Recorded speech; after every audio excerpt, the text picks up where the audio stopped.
Hey, Ashley, guess what time it is? Ooh, I don't know. It's time for us to record another podcast, earlier in the week, so we can get it ready to put out on Thursday night, hopefully. Sounds good to me. But it should be Friday now.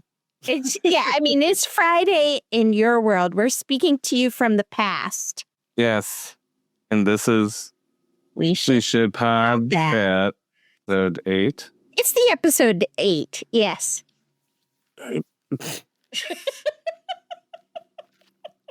Okay. Okay. All right. We should watch that with Ashley and Sushi. Feel the vibes, it's a night so lush.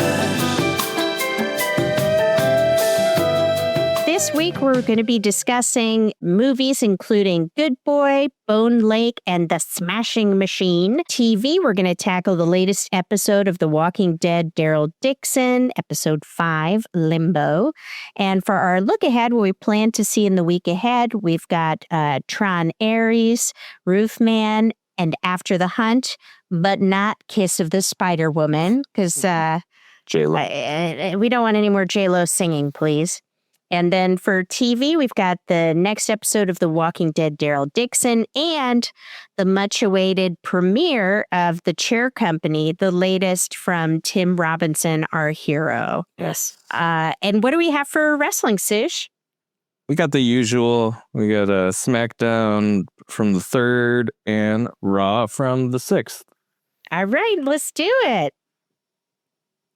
So our first movie for today is Good Boy. And if you love dogs and crying, have I got a movie for you? Good Boy is this really unique horror movie from Ben Leonberg, who's actually an assistant professor at Montana State University that was made over the course of 4 years, starring his real-life dog, Indy. The film and its star, Indy, got a bunch of attention after it debuted at South by Southwest, and I'm happy to say no animals were harmed in the making of the film, and don't worry, the dog does not die. So what's it about? Good Boy is about a loyal dog who moves to a rural family home with his owner, only to discover supernatural forces lurking in the shadows. As dark entities threaten his human companion, the brave pup must fight to protect the one he loves the most. This movie, I'll say this, when it started, I turned to you and said, my best friend Michelle, who's a dog lover, needs to see this movie. Mm-hmm. And at the end, I said, Michelle can't handle this movie. Absolutely, yeah. It's incredible, like really, really unique. I was trying to think of any other movie that it reminded me of, and I just couldn't. It's all from the dog's point of view, and you get to see him reacting to mysterious things that are happening. There are humans in it. For most of the film, you actually don't see their faces. They're sort of in the shadows. And something spooky's going on. Sushi can attest to this. I didn't just cry. My face was drenched at the end of this movie. It's just the connection between the dog and his owner is so powerful. And the dog performance is really fantastic. What do you think about it, Sush? I really liked it. I just thought it was pretty unique. I know that we tried to think of any movies that reminded us of this, but we couldn't really think of anything that lined up exactly, because it's a situation where obviously, the focus is on the dog, but it's not exactly from only one point of view. Like we see some things that are happening, obviously, that are a little bit outside the dog's view sometimes. And there's things that we probably question during the course of the movie, like whether or not they're real or if it's just something in their head. But yeah, I really enjoyed it. We did stay for a segment that was after the credits that included a look into how they shot this movie and Also, the filming technique that drives the feel, the mood of this movie. Mm-hmm. Without that information, I already thought it was really well done, but to realize that our sense of fear throughout this movie is primarily a result of just a clever filming technique was pretty mind-blowing. It was so cool. I think that ending segment, which definitely stay for it if you see the movie in the theaters, was so cool because he talks about a theory about juxtaposition.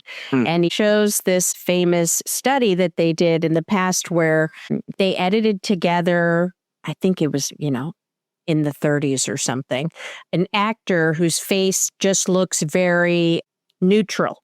So they show his face and then they show a plate of food. So the audience thinks, oh, he's hungry. And then they take the exact same shot of the man and then they show a grave. And people thought, oh, he's sad. Yeah. And that's basically what they do with the dog here. He said that Indy is kind of a serious dog. So he kind of looks a little serious anyway. But basically they show footage from behind the scenes and they're just like, look over here. Come over here. Yeah, they're like noises. Yeah, they're playing. And it's really interesting. They're not doing anything threatening. But when you see that shot in the movie, it incites a completely different feeling just because of the way that it's shot and the lighting. Yeah, and it's just like a movie that you just can't imagine anyone replicating because it's his real life dog who loves him. Yeah. So he's so much more comfortable than you could ever imagine a dog being. And it's not like, I was listening to an interview with the director and he was talking about how it's a different performance than like, in an Air Bud where you could tell they're getting treats to do what they're doing. Here, it's really just clever filmmaking. Yeah. Also, something actually I hadn't told you yet in that interview that I learned is the director's a big Hitchcock fan. I am as well. And he talks about it a lot when he teaches film as a professor. And he actually used several Hitchcock techniques throughout the movie. Nice. But he hasn't said what they are because he's hoping people will figure it out. So he could assign homework to his students. I know. See, I love homework. So I'm like, ooh, okay, I have to look for that next time. But yeah, it was really, really interesting. What'd you rate it? So for my rating, I loved it. I gave it a 4 for enjoyment and a 4 for quality. I just think it's fantastic. Awesome. I gave it the same. Oh, cool. I really enjoyed it. But I think I'm a little more critical about the quality score because kind of weirdly, because I feel like with less film knowledge, I have less criteria to kind of make quality, or at least I feel like I have less criteria to make qualitative critiques of something. But in this specific movie, man, I gave it a 4 mainly because of the filming techniques and how they educated us on how all that was done. Also, the fact that they filmed this over 4 years with a pretty bare bones crew and cast. Yeah. The credits barely take up any time. They were the shortest credits I've ever sat through, probably ever in a movie. But it was great based on what little they had and how much time it took for them because of all the footage that they collected and cutting everything together. Man, yeah, I gave it a 4. So between us, that's a 4 on each. That would make this a quality entertainment award winner. Ooh. You guys definitely should check this out. Yeah, and it's only 73 minutes. Yeah. Love that. So moving on, our next movie is Bone Lake. Oh, yeah. Bone Lake. This is a movie that we have been talking about ever since we saw the trailers because we're like, oh, okay, it's a lake named Bone Lake, whatever. And then it's clear that they're also talking about boning. It's very self-aware. Yes, very self-aware. So Bone Lake, it's directed by Mercedes Bryce Morgan, who's someone who I'm actually not that familiar with, but After checking out her IMDb, I'm kind of excited to learn more because she wrote and directed a short called Come Fuck My Robot. So that's someone with taste, and I want to know more. Yes. So Bone Lake is about a couple who's on vacation at a secluded estate, and their plans are upended when they're forced to share the mansion with a mysterious couple. Basically, it gets double booked, so they have to stay together. So the dream getaway spirals into a nightmarish maze of sex, lies, and manipulation, triggering a battle for survival. And there's boning. So Bone Lake has an extremely strong opening act. Like it's... But let me stop you right there. There's not as much boning as you would think there would be in a movie called Bone Lake. It's true. I think there's It's kind of ancillary to like the main plot. So yeah, it's kind of funny. Yeah, it is funny. So it starts out with some pretty graphic, in more ways than one, violence. Like I wanted to clap. I didn't because I was trying to be polite, but it was like, whoa. And then you get into the story of the couple, and it sort of builds, but it doesn't quite hit that same level of insanity for a while. But it starts with awkwardness and then overstepping boundaries and the drama of the two couples. And then it goes completely bonkers. I am going to say that the reveal that happens later on, which of course we're not going to spoil, I did see it coming, but I didn't care because it was fun. Hell yeah. Yeah. What'd you think, Sush? Oh, man. I love this movie. Like, before I saw the movie, I thought that this movie would be one thing. And when I finally saw it, it wasn't exactly that thing, but it was so much better than I thought it was going to be overall. So, yeah, man. There's just so much going for it. I think the biggest part, like I was saying before, is it's very aware of itself. Oh, yeah. It knows that people are going into this thinking that it's a throwaway, trashy horror film. So it really tries to play that up. But those things aren't really lending to what makes this movie good plot-wise. There's some cliche elements to it. But overall, I think it's really well shot. The CG was really good, especially in like the beginning scene. I thought that was pretty cool. Okay. God, I hope that's CG. Yeah, it's like you spent a lot of money on that. Cool. But yeah, I mean, there's a lot of this movie that doesn't make it seem like a cheap movie. I think this is a Bleecker Street movie. So yeah, if I know them for what I usually know them for, it's that they are pretty low budget films, typically horror genre or thrillers. So I couldn't tell the difference between this and a higher budget film.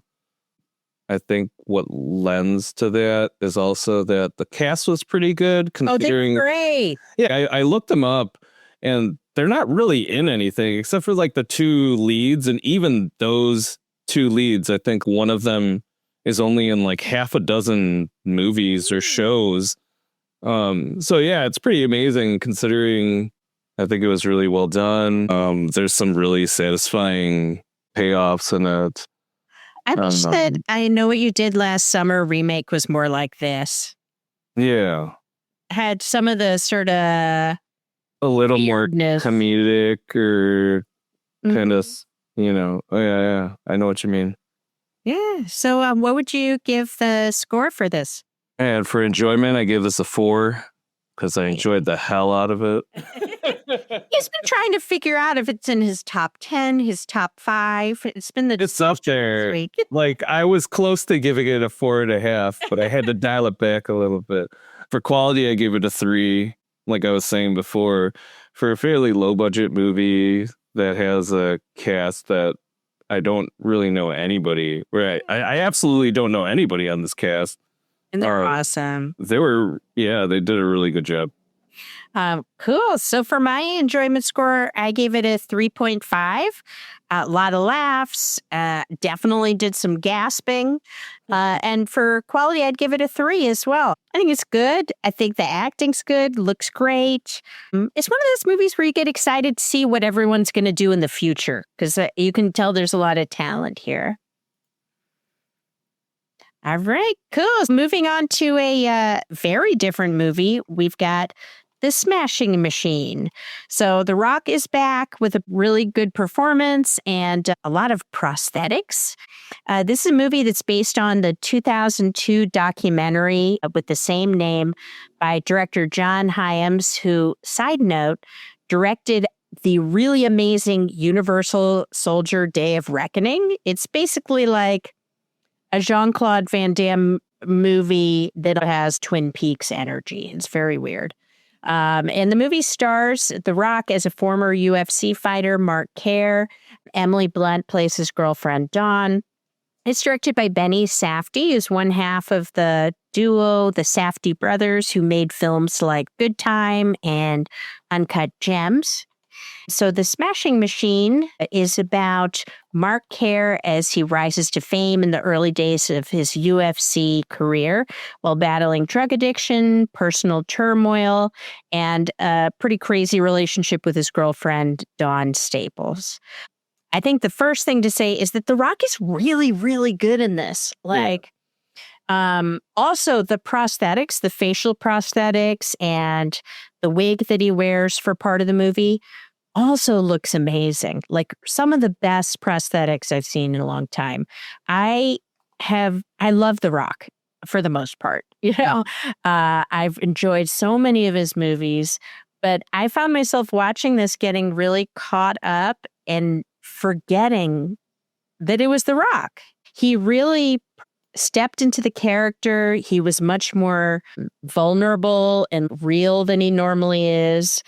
And I thought that was cool because I think that after Black Adam came out, a lot of people started noticing, hey, he only plays characters who win everything.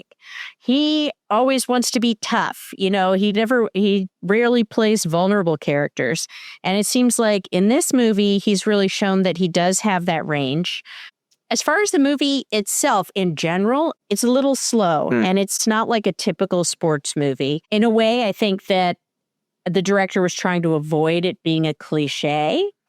And I get that, but we're a big Rocky household here. We love the Rocky movies.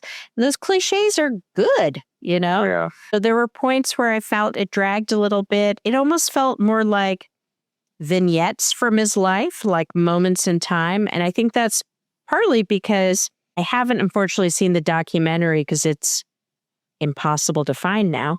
Right. But I did read that they took some scenes directly from the documentary. So it gives it kind of a realism, slice of life thing, which is cool. But I think that I would have loved if it was a little more dynamic. So what do you think, Sushi? I enjoyed it. I definitely think that the way that it was being marketed as a festival movie and award winner made it seem like it would be better than it actually ended up being. Mm-hmm. I'm not saying that it was bad in a sense, but I think the hype for it was a lot bigger than what the movie ended up being. Mm-hmm. I think it was very realistic and not as exciting as people would think a movie like this is, mainly just because I think it's more about Mark Kerr and things that happen in his life specifically. There's fights, obviously, but it doesn't encompass as much of the movie as you would think. I think that it also is trying to capture a found footage feel. There's like a grainy look to it. It's like an aged film. Maybe even VHS. I know that they filmed like part of, certain scenes in VHS, but yeah, I was expecting it to be a lot better of a movie and it still wasn't bad, but I think it definitely is reflected across the board as far as the reviews from critics and also from audiences on Rotten Tomatoes. So I think it's about where it should be. Score-wise, I gave it a 3 for enjoyment. Aside from some emotionally heightened moments, it's a pretty mellow movie. And for the quality, I also rated it a 3. Acting was great. The Rock's makeup was done really well too. Ryan Bader was in it. I've seen him in UFC before, so it was cool to see him in it because I think it's always nice to have real fighters in a movie like this. And I think he did a good job. And I don't think they gave him a ton to do, but they did give him some moments where he did have to actually act. So overall, I would give the quality a 3 as well. Yeah. And you know what? I gave it double 3s as well. I really enjoyed The Rock's performance. I do think, we haven't mentioned this, but Emily Blunt's character, she's a great actress, but her character is almost exactly like the SNL character, every boxer's girlfriend in movies. Yeah. You know? So it would have been cool to see a little more development there. Yeah, that was good. You know, not standout quality 3. I do really think it's a shame that the documentary isn't available now. It's one that I'm really kicking myself I didn't watch sooner because it's something that I heard was really amazing. Yeah. But, you know, it has the same name as the documentary, so they don't want to have both out at the same time, I guess. Yeah. Cool. All right. Sushi, are you ready for some TV? Oh, yeah.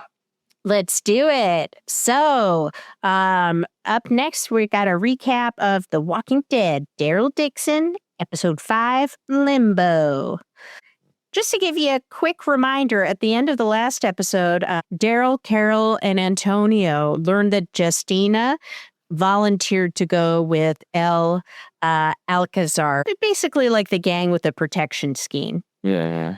This episode starts with Daryl and Carol and Antonio looking for Justina and Roberto, and they find him unconscious, strung up from a bridge with a horde of walkers underneath trying to get to him. They rescue him, and he tells them that he had saved Justina and drove away, but then El Alcazar tracked him down, and Carol realized, wait a minute, Fede lied and Justina hadn't volunteered. So, yeah, Fede is up to no good. Yeah. So then, what? Scheming. He is scheming. And you know what? He's always back in his office eating all the chocolate that he doesn't share with anyone else. I really resent that. Give the other people chocolate. So Daryl then, based on intel from Antonio that the convoy was headed to Barcelona, he decides he's going to go and rescue Justina. Carol and Antonio take Roberto back to the town to see a healer, and Carol skips out on the rescue because she's still recovering from a concussion. When they take Roberto back, they decide that they don't want Fede to know what really happened because they don't know if he's involved. So they lie about how Roberto got hurt and where Daryl is. They say something like, he's fixing the boat. He'll be back tomorrow, you know? So then Daryl heads out on his motorcycle through the Spanish desert. And guys, it's creepy. They have buzzards flying around. It's like your classic desert scenario. Classic scenario. You know it. And then he crosses paths with something that is very cool and that we haven't seen in The Walking Dead before. A train is being pulled by these walkers who are chained to the front of it, and they are slowly chasing a dude whose job is to ride a horse in front of them. And he just singing. I think was he playing guitar? Did I imagine that? No, I think he was playing the guitar or the banjo or something. I can't remember. Yeah, it was awesome. Funny. Yeah, very cool. But what's not cool is that a dude on the train sees that Daryl's motorcycle is awesome and then decides to send his gang of bikers after them. And then a battle ensues and they get his bike. So Daryl then is left without his bike, wandering the desert. He's got buzzards flying around. It's no good. He falls asleep, and then he's woken by a group of very kind lepers. Lepers, Sush. I didn't know that was a thing still. Maybe it's just a thing in The Walking Dead. And the future. and the zombie apocalypse. Yeah, I don't know. Please excuse me if I'm missing leper knowledge. Right. But they take him to their village for water, and in fact, it's super generous that they're giving him water because he learns that these bandits had stolen a ton of their water, and they only have now a very small amount for the whole town. So the banditos, who are known as the buzzards, turn out to be the dudes who attacked him earlier. So he offers to help steal back the lepers' water, and they say they'll give him a truck for helping out. So, it's a real two birds, one stone situation because he can get his bike back and then also kick the ass of these people and help get the water back. While he's out, the buzzards end up going to the town looking for him. And this is cool. The lepers fight back and kill a bunch of them. You think they're all sickly and weak, but they do some good killing. Meanwhile, this scene is very cool. Daryl jumps from a bridge onto the top of the train that's being pulled by the walkers. He kills a massive amount of the buzzards, the gang, not the birds.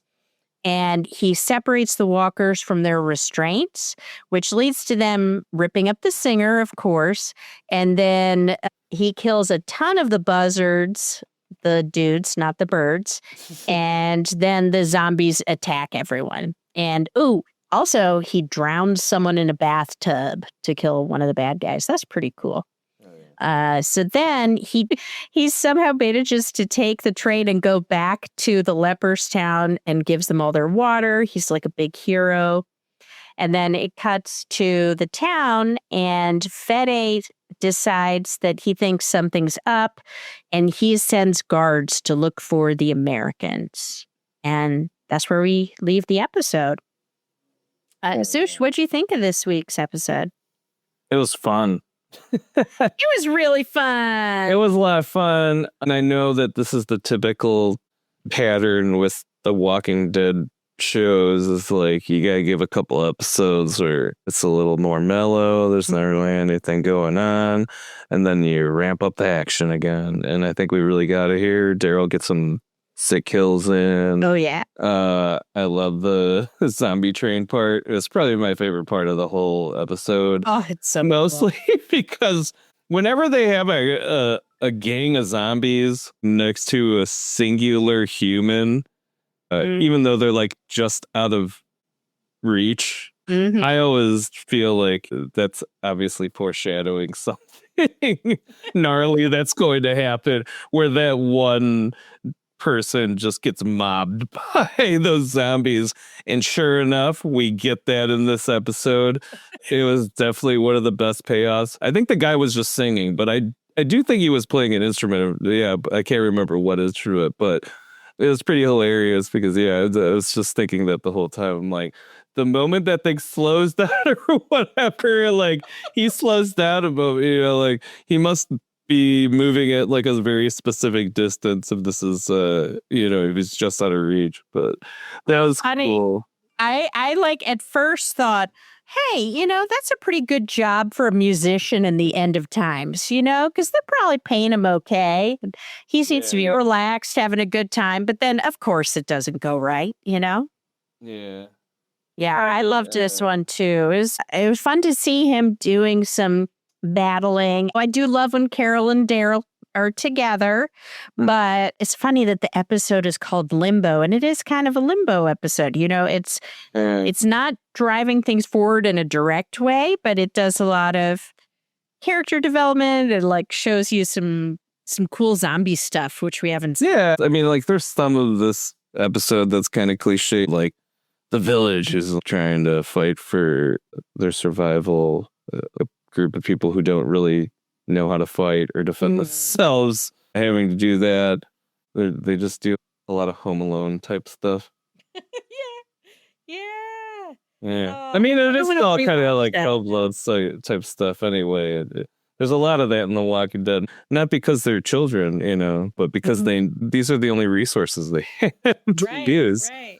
So yeah, that was kind of fun. Shout out the leper colony for holding it down, I guess. Hell yeah. Cool. So for what we're going to see this coming week, I mean, the big one is Tron Ares. I have some mixed feelings about it because I love Tron. I love Nine Inch Nails. But yeah, Jared Leto is a real self-serious scumbag, We didn't hear anything crazy that he did during the filming of this, though, so maybe he's all right. Yeah, that really gets me going. I'm going to just rant for a second here. Okay, if you have to abuse other people to say that it's like method acting, no, you're just abusive. And also, method acting, hot take, it's not a good technique. Because if you're drawing from your own experiences, you're not going to have perspective, because who has perspective on themselves? That's what you pay a therapist for a lifetime. Who has perspective on being a living vampire, Morbius, a living vampire or whatever? Oh my God. Remember that he the bathroom breaks took so long that it slowed down production because he was walking like he had a disability to get to the bathroom. Yeah. And eventually they convinced him to ride in a... Oh my God. I hate it when he's in stuff that I want to see. Anyway, the other one that I'm looking forward to is Roofman. I'm looking forward to not seeing that trailer again.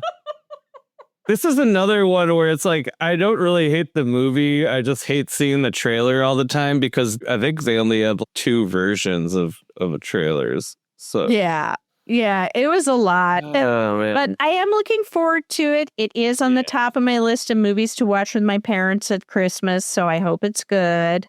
Then we've got After the Hunt, which is a Luca Guadagnino college professors type thing with Iowa Debris.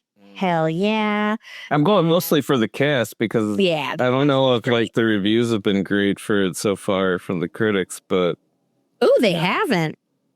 Yeah, it's 49% or something. Oh, dang. I didn't see that until just now. But, I'm excited to see the actor. And Io is my hero. She's so funny. She has so many great stories from Boston. I lived in Boston, so I enjoy it. She's just amazing. So, yeah. And then for TV, again, next Daryl Dixon is called Contrabando. I wonder what that contraband's going to be. And The Chair Company, I just can't... I always think that we love Tim Robinson too much because... Our expectations are phenomenally high, but we're looking forward to it. But has he really let us down? Yeah. No. I don't think so. I love him. Yeah. Okay. Well, that is the end of our movies and TV segment. Sushi, take us to the wrestling. It's time for Oh No. Ooh, yeah. All right, everybody. Another week of me talking mad shit about WWE Creative. No, actually, this week wasn't as bad. Let's start off with SmackDown from the 3rd in Cincinnati, Ohio. As far as promos and drama go, we kick off with Cody Rhodes, who gets interrupted by Paul Heyman and the Bronze pretty much immediately after greeting the crowd.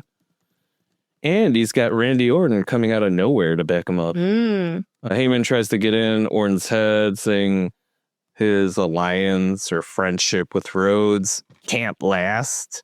Another week, another shot of Orton glancing over at the undisputed WWE Championship belt. I love the belt. Yeah, tease for future Rhodes versus Orton match.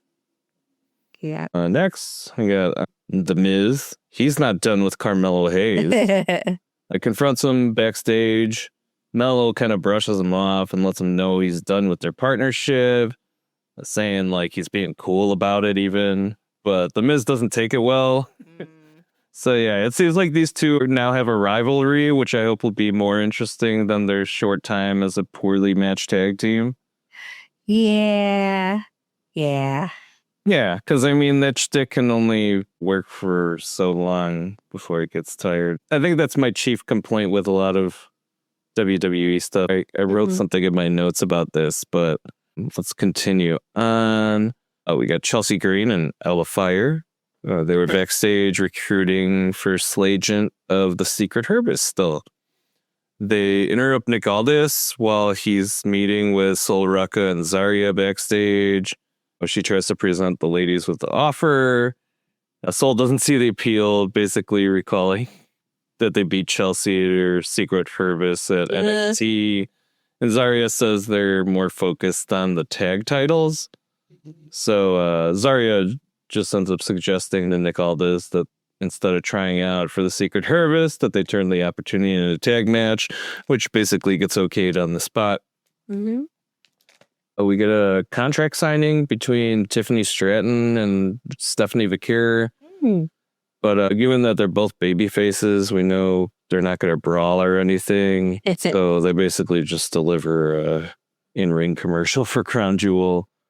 So Tiffany is heading backstage first, but Julia appears and attacks her with Kiana James following her out, offering her services to Vaquer to make her a superstar and Crown Jewel champion. Stratton recovers and gets back at James, and Julia tries attacking Vaquer, who's about to deliver a Stephanie Vaquer bomb on her, but she gets saved by Kiana James, who pulls her out of the ring. So, like, did WWE have a lot of invested in Julia and, I guess, Kiana James? Because they're not that exciting. I mean, they're probably like the least exciting part of the SmackDown women's roster. James keeps failing at acquiring new talent anyway. She does, yeah. Yeah, and creative can't seem to make Julia's character interesting. I know. I get what her niche is supposed to be, you know? Yeah, I'm not really sure. I just know that she was really impressive apparently in other promotions, but WWE is just not doing a good job selling her. Yeah. We also get a video from Jacob Fatu that's directed at Drew McIntyre that blows Solo's videos out of the water. Like, he just yells into the camera and drops his catchphrases. I don't know what more we could ask for. I'm really looking forward to this rivalry since they're finally giving Drew someone to match his usual intensity. But hopefully, instead of continuing with that whole thing where they make him whiny and blame others for making him hurt them, which has been weird. So yeah, he's a gigantic dude. Like, he can do something about it when people wrong him. So it's weird to have him whine so much. I don't get it. We get another interruption from Kit Wilson while Damian Priest is being interviewed backstage later in the program. I'm not really sure why they feel the need to have Damian involved in a fairly weak conflict when he's already involved in this whole Aleister Black thing. I mean, all Kit does is accuse Damian of toxic masculinity. And Damian, he doesn't even do much to like argue against it.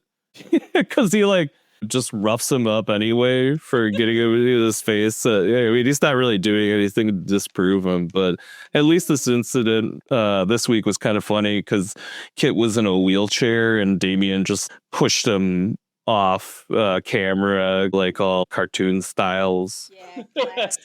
We get another video in the Meet Solo's MFTs, the video series. This time we get one for Talatanga. Guys, are we done with this?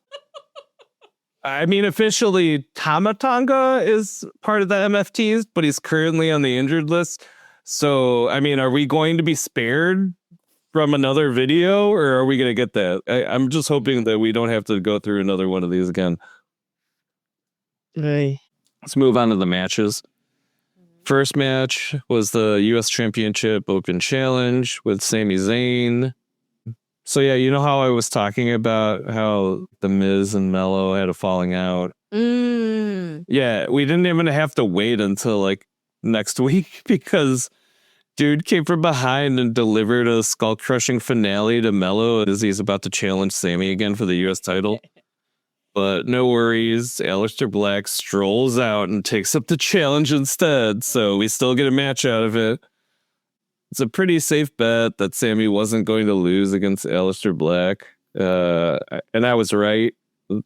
You know, Damian Priest appeared, distracted him, so that gave a chance to Sammy to deliver a haluva kick and Blue Thunder Bomb to retain the title. Priest followed up by giving Black a razor's edge through the announce table. And nothing notable beyond that overall. Another good match in Sammy's U.S. title reign and to advance the plot between Black and Priest, so that was cool.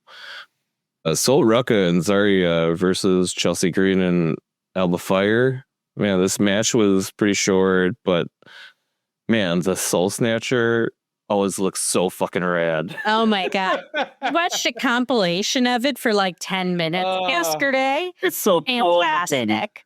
Yeah. It all is based on the premise that the opponent is going to be standing at like a certain degree facing down very close to the edge. But who cares, you know? Yeah. But there was an awesome one which she also did off of a ladder, which she doesn't have the springiness of the ropes to like help her. So that was pretty cool to see in the competition. Very fun. But anyway, getting back to things, we get a short backstage interview with Alexis and Charlotte after that match. I forgot to mention Sol Ruca and Zarya end up winning. Oh, yeah. We get a short backstage interview with Alexis and Charlotte after the match, asking what they thought of it. They give props, and Charlotte actually delivers one of her best comedic promos. She makes a side comment about Alexis's creepy doll and almost managed to get a woo out of her, but luckily Kathy Kelly couldn't hold back and filled in. So, yeah. This is definitely the most entertained I've ever been by Charlotte. So, yeah. She's killing it. Yeah. But yeah, I'm wondering if WWE might potentially be rebalancing their women's division across NXT and the main roster. I mean, that would be fine. You know, I think there's some women on NXT that are more exciting than on the main roster, so I don't think it would be bad to have a shakeup of some sort. Mm-hmm. Next match is Javon Evans and Rey Fenix versus Los Garza. Yeah, Javon's back. Yeah. We get another match that helps push AAA talent. In this case, it's Los Garza. They make sure to remind the WWE Universe that they were former AAA Tag Team Champions in a backstage segment that led to this match. The match itself was good. Los Garza had some undeniable synergy as a tag team. I did look them up really quick. I guess they're real-life cousins, so that might contribute to that. Yeah, but we all know that this match was just another setup for a Javon Evans highlight reel. That boy bouncy. Such a good catchphrase. He is so bouncy. It's very true. Yeah. Rey Fenix was a great pairing with him. Helped him lock down the win. Delivered a Mexican muscle buster on Berto immediately following an OG cutter from Evans on Angel. Man, this was the best match of the night. Fantastic. Yeah, solid. Next match, the last match of the night. Cody Rhodes and Randy Orton versus the Vision's Bronze. Paul Heyman. Yeah, it's always interesting to see all four of these guys. So no complaints on the match itself. Breaker attempted his usual leap over to the announce table, but Orton put a stop to it and dropped him on the table twice. But Bronson Reed does deliver some payback for Breaker in kind on Orton when he also drops him on the table. So interesting note. This is the first time that I heard Bronson Reed referred to by apparently one of his nicknames, the Auszilla. Auszilla? Yeah. It's kind of funny. I don't know why I thought he was from New Zealand for some reason. I don't know. Anyway, Heyman distracts the referee near the end of the match. And when the ref's back is turned, Seth Rollins sneaks in and delivers a stomp on Orton. So Reed gets the pin and wins the match. Rhodes recovers as the Vision are leaving the ring and heading backstage. The Browns are about to go back to the ring, but Seth stops them and kind of tells them that Cody is his. Heyman's there. They kind of pause for a bit. Seth just keeps looking over at Rhodes, and he's clearly fuming and wants to do something about it. Heyman's trying to talk him out of it, but Seth finally breaks and runs into the ring to deliver a stomp on Cody, but gets across Rhodes instead. We get this cool fade to black where it's just Cody standing over. I'm just glad we're finally seeing the Vision splitting. I like the talent that makes up the faction, but I was thinking about it. The faction overall, I think they're kind of played out, annoying, and underutilized, actually, because there's so much talent across all of them. But the problem is, there's some overlap in, what they do, and I think they'll probably be better once they split them up. So, yeah, I'm looking forward to that. So that's SmackDown. Moving on to Raw from this past Monday, the 6th.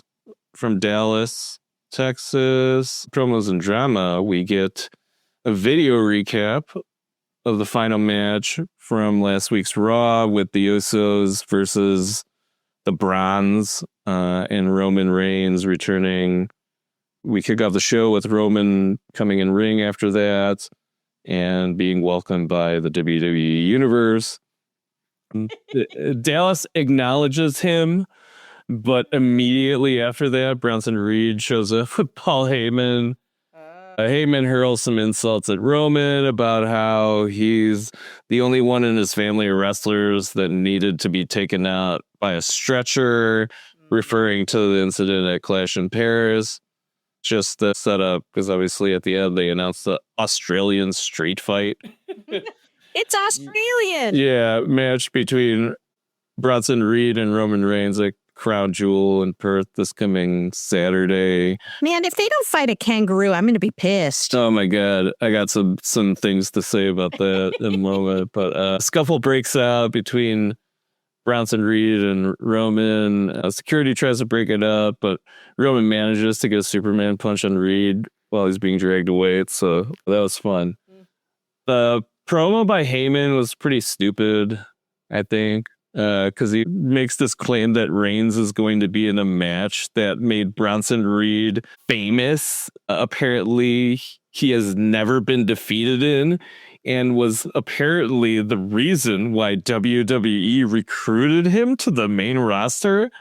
We can't be serious here. So I looked it up. And you want to know what an Australian street fight is? Oh my God, I'm dying to know. It's literally just a street fight match that takes place in Australia. Oh. Everyone on the internet is cracking jokes about fake stipulations based on Australian stereotypes. It's great. That's not fair, because when they were in France, they were fighting on barrels of wine and stuff. Well, that was the Donnybrook. That was a good old Donnybrook match, remember?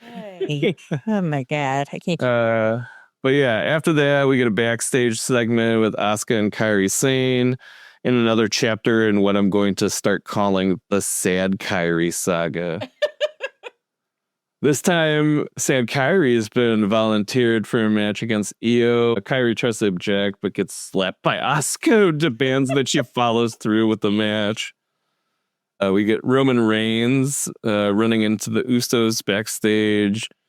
It looks like they're really trying to drive home a rift between the two brothers. Jimmy is saying we, but Jay is saying I when it comes to who has Roman's back at Crown Jewel.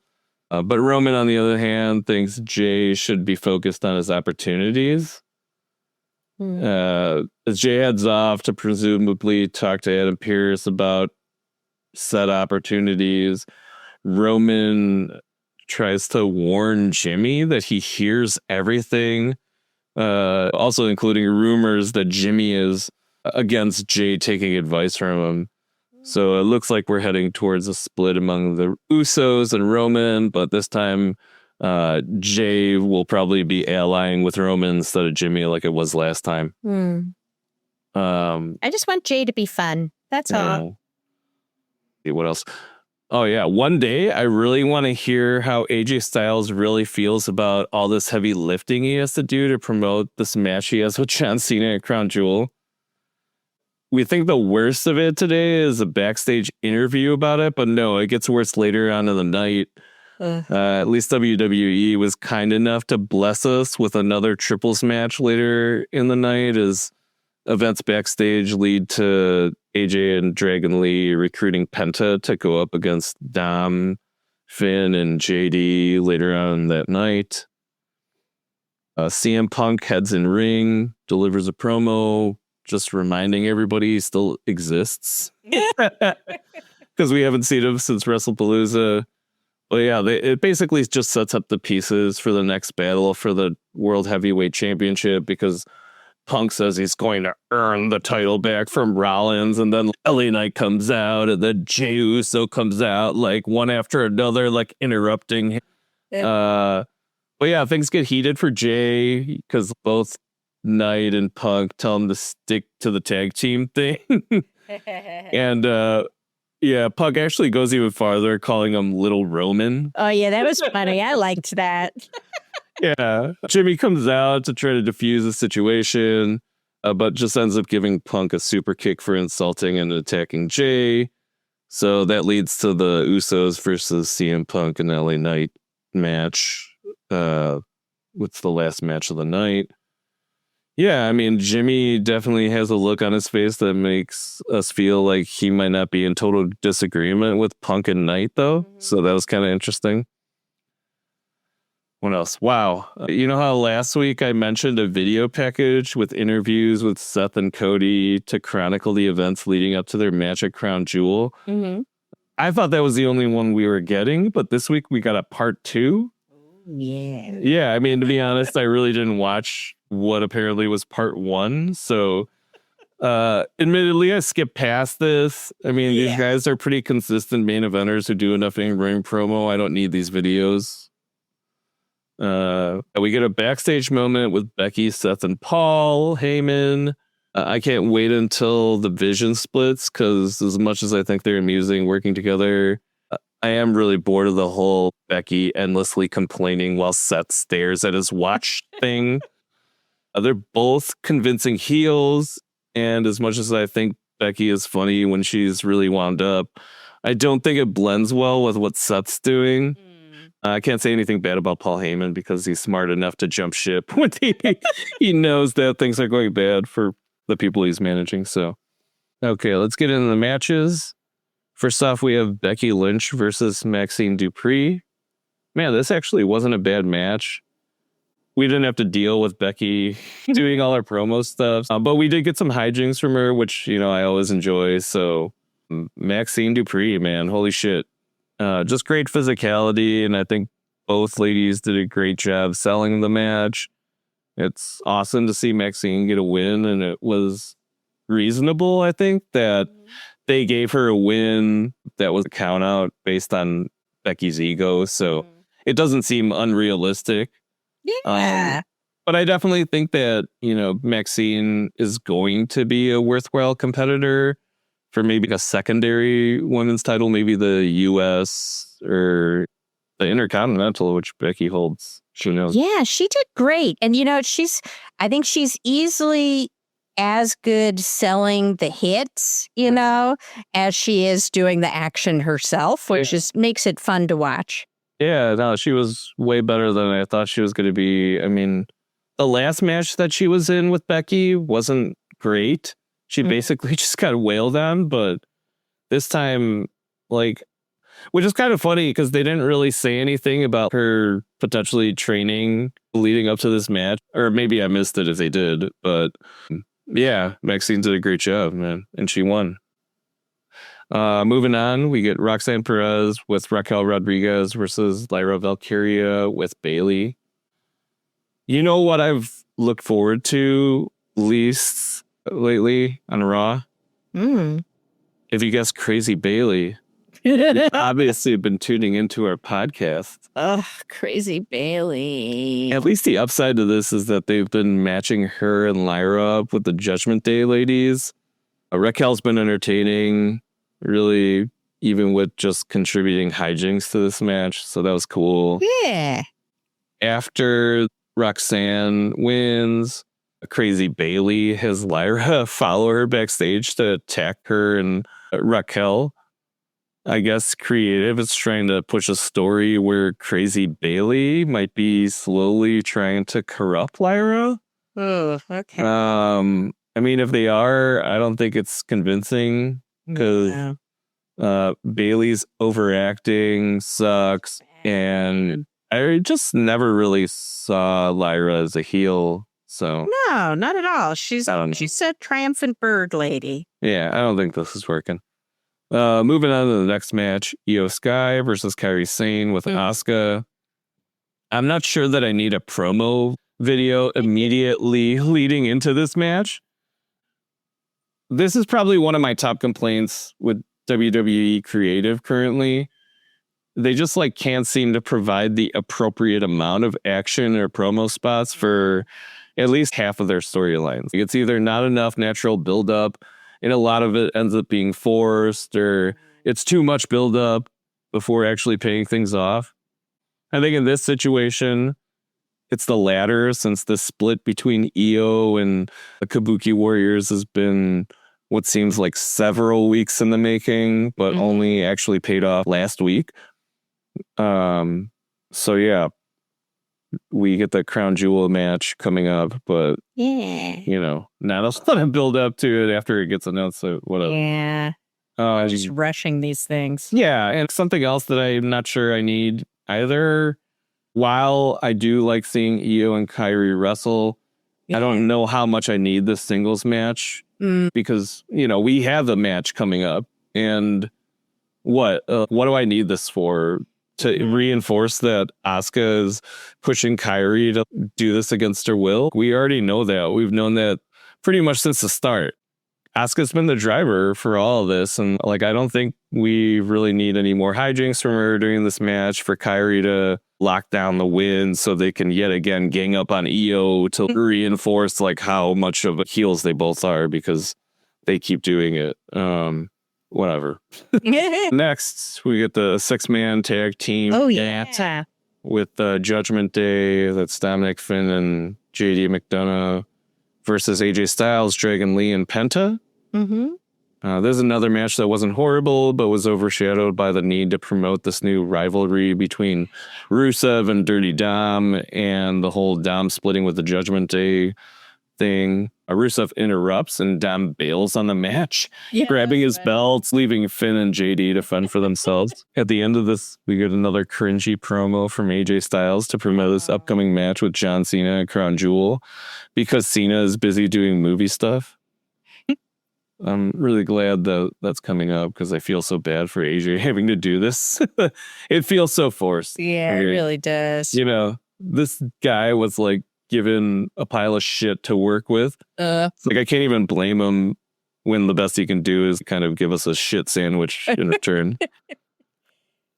Then the last match of the night was CM Punk and LA Knight versus the Usos. Now that's 4 dudes who I love. I love to see them work. So it's always fun to see them together. Wow, guys. I'm really buying into this rift between the Usos because they were late to their entrance and the commentary pointed it out. You can't tell, but my eyes are about to pop the fuck out of my head from rolling so hard. I did like this match, though, because I dig the work that all 4 of these guys do in the ring. Plus, I'm pretty sure that CM Punk and LA Knight together are the most sarcastic tag team ever. That's always an upside. I love it. That's solid entertainment right there. It's just hilarious that LA Knight tags himself in to pin Jay right after Punk gives him the GTS, basically stealing the win from him. Yeah, that was fun. So yeah, that's basically it. This week, we finally have Crown Jewel. Yeah. Bam, I was looking at the start time. Do you know that it starts at 7 a.m. Central Time? Oh. So, Ashley knows that I have this tendency to wake up early on the weekend and be like very awake. So Yeah. I guess I'll just go ahead and watch Crown Jewel since I'm going to be awake. And then next week, on the 18th, Saturday the 18th, we got AEW Wrestle Dream. Oh, But yeah, the moment is kind of upon us. Will I switch over to AEW TV coverage? I mean, I guess you'll have to tune into next week's podcast where we see if Crown Jewel really did showcase the best of WWE champions or if that was another load of crap from WWE.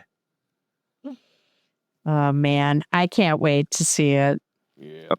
Yay. Well, thank you for listening, everyone. We had a lot of fun stuff to discuss today, and we'd love it if you're so moved. If you would subscribe, rate us, and review. You can also follow us on all the socials, TikTok, Instagram, Facebook, all that good stuff. We should watch that on those platforms. Okay. And just thank you so much for tuning in. Let us know what you think of what we discussed. Give us any recommendations, things we should check out. We'd love to hear from you. Yeah, and you better check out the Chair Company because Oh, yeah. best thing on earth. Hell yeah. At the next podcast, Liz, I would not be surprised if it's just 2 hours of us being like, hey, this part was funny. Yeah. But yeah, Right. we'll get into it for sure. All right. Take it easy, guys. All right. Bye. They're in the air, friendships touch. Movies and delights we'll share so much. Let's enjoy this side. Oh!